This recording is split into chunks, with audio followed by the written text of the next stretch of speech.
अस्सलाम अलैकुम। आज हमारे पास बहस करने के लिए एक अहम मौजू है, वो है सोशल मीडिया और दिमागी सेहत।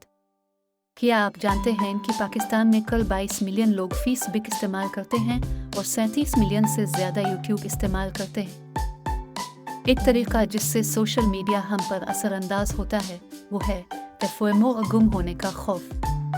हम अपने दोस्तों को दिलकश तस्वीर और कामयाबियों को पोस्ट करते हुए देखते हैं और ये हमें ऐसा महसूस कर सकता है कि हम पीछे हो रहे हैं। बहुत से पाकिस्तानियों को ऑनलाइन हरासा करने और बदसलूकी का सामना करना पड़ता है और ये ज़हनी तंदुरुस्ती को नुकसान पहुंचा सकता है।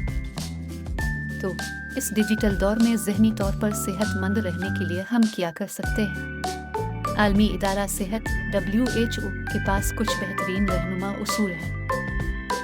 सबसे पहले हमें मुतवाज़िन स्क्रीन टाइम का मकसद बनाना चाहिए।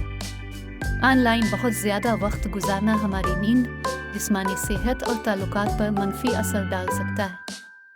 स्क्रीनों से वक्फा। इस वक्त का इस्तेमाल कुंबा और दोस्तों से राब्ता कायम करने, किताब पढ़ने या किसी मशगले को आगे बढ़ाने के लिए करें। हर चीज़ इतनी परफेक्ट नहीं होती जितनी नज़र आती है, याद रखें। मदद हासिल करने में हिचकिचाहट महसूस न करें।